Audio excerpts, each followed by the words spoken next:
What's up, guys? My name is Marcus Huskins. Thank you for joining me. As always, if you're finding this content useful, please go ahead, do me a favor, and hit that subscribe button, and I appreciate your support. Okay, so moving right along, we're working in Studio One version 4.1 Professional today, and I wanted to take a moment to talk about using Note effects to add movement to your productions. More specifically, in this video, we're going to be focusing on using the Arpeggiator. Okay, so to start off with, I've got a basic track that I've laid out here. I started off with this preset that came from the, what is it called? Analog Model Machine sound set. And I think it was, we're using bass bouncing 5. Now I've made a couple adjustments from the way it came up. So let's listen to the preset, just oscillator 1. Okay, so we got a cool bass sound, some chorus delay, and a little bit of reverb. Now let's bring in oscillator 2. This is really where the magic happens for me in terms of moving the semitones up to 4. Where this came in at, though, was at, I believe, -5, which is a completely different sound.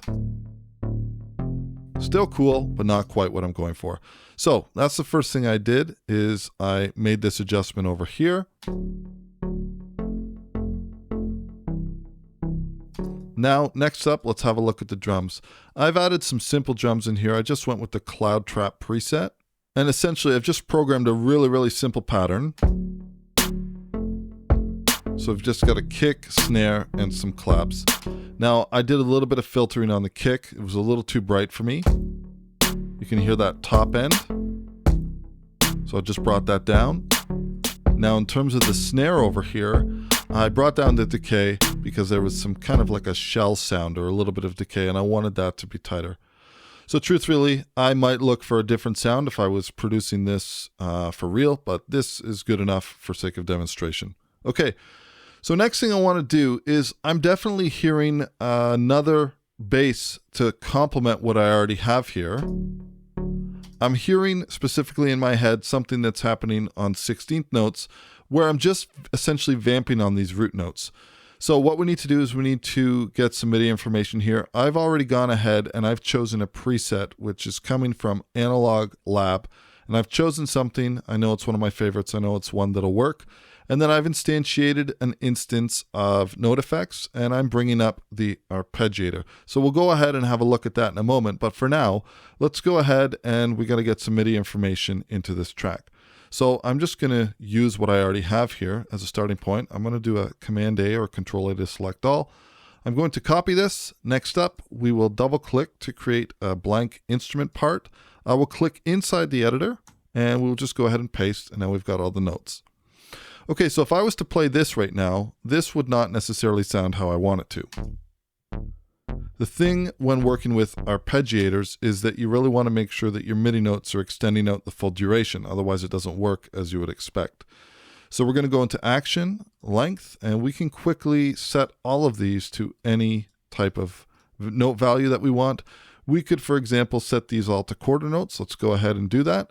So it's done that now, but we have overlap, and this isn't necessarily what I want either. So again, we'll bring up our length, and this, I'm going to do overlap correction, and we're pretty good. The one last thing I'm going to check out is, let's just pull this back. You can see that this one note over here pulled out a little bit. Let's just resize this instrument part, and we should be good to go now. So if I play this, this will play exactly how I would have played it if I performed it on a keyboard.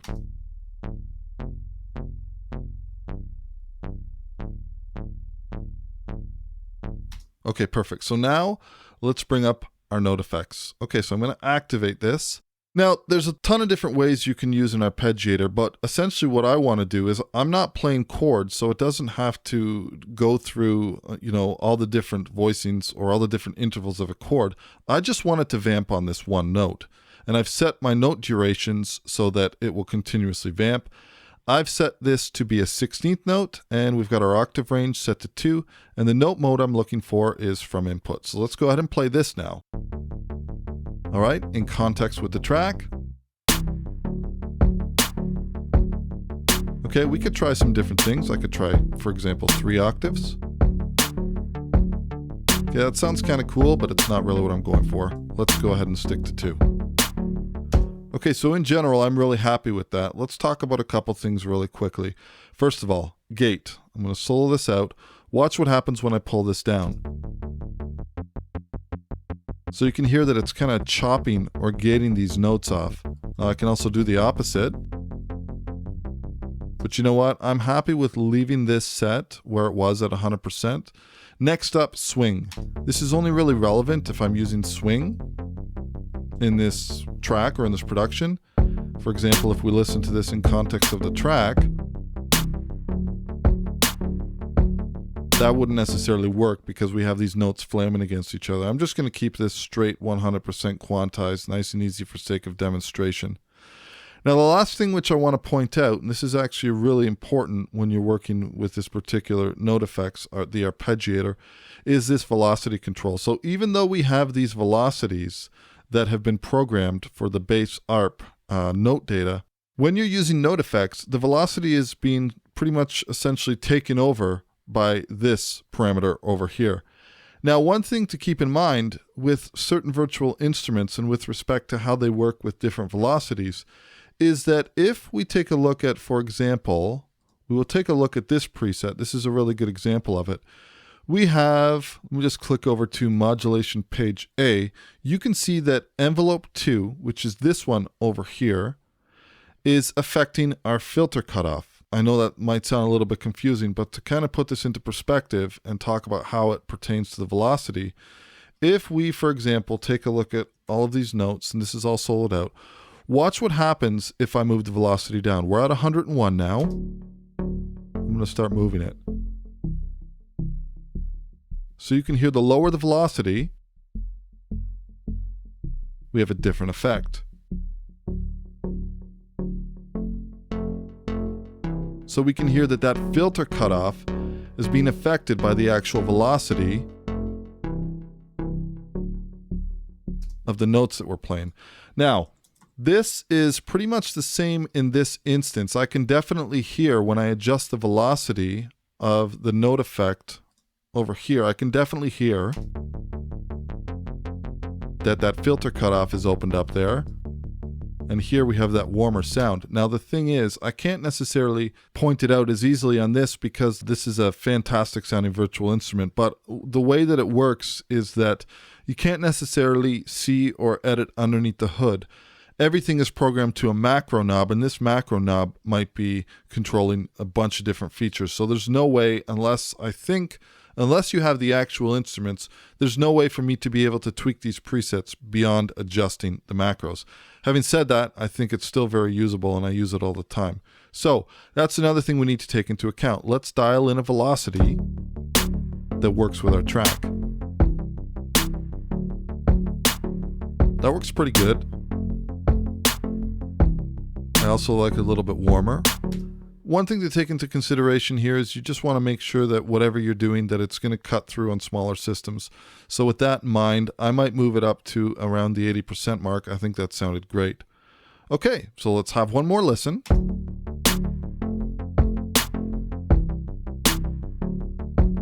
Okay, I'm not going to worry about this instrument settings. Let's just focus on this. I mean, we could try something different too. You could try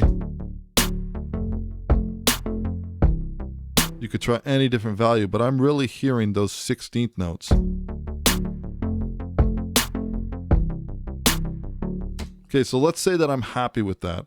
At this point, one thing to keep in mind with note effects is that they're being applied in real time on your instrument part. But if I was to bypass this note effect, keep in mind, this is what's actually being played.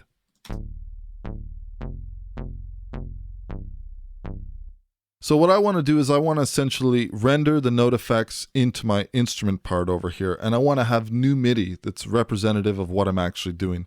So I'm going to right click, go to instrument parts, and we are going to render instrument tracks.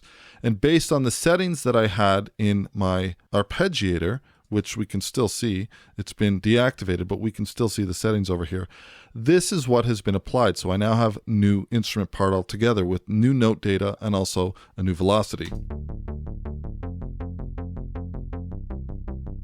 Now, really the sky's the limit here. I could go in and select all of these notes and, for example, do something like I could come in here and then I could humanize and I could change my velocity ranges over here. These guys, I wouldn't want to really do anything with these. So I could set these to 0. I could set this one to 0. But maybe I want to just adjust my velocity ranges for all of these notes over here. And this is just giving me a little bit of humanization. But then essentially once I'm happy, we got a nice alternating bass part that's adding some movement, and it's kind of reinforcing this main bass part. Now, a couple other things to take into consideration in terms of adding movement is we can always do something like automating a filter sweep of some sort.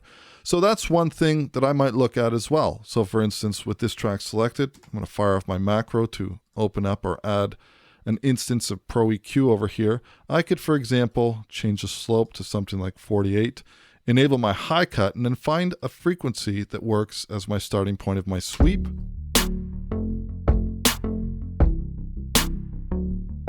So maybe something around this point. That sounds pretty good. Because I've recently touched this, I just do my Option or Alt-A, and now I can just automatically, I have my automation mode available, and I can just kind of dial in this point. So maybe I want it to start here, and now it's just a matter of adding another node, and then I can essentially automate this sweep.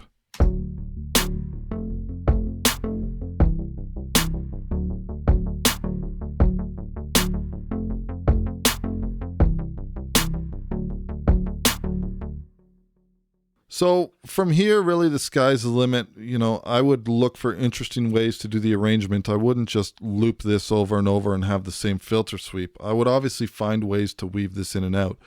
But using Note effects, and more specifically, using the Arpeggiator to basically dial in something really, really quickly, in terms of adding movement, it's a really, really great technique. It doesn't take long, especially if you already have some of the MIDI data or the note data that you can just quickly copy over. It's a really great way to add some impact and movement to a track, and especially when you do things like, for example, pair it with filter sweeps and stuff like that, automating filters, it can be really, really useful. Anyways, that's all the time I have available for today. I hope that you guys got something from this video. As always, if you're finding this content useful, please go ahead, hit that subscribe button. Any questions or comments, leave them down below and I'll do my best to get back to you, and we'll catch you in the next video. Cheers.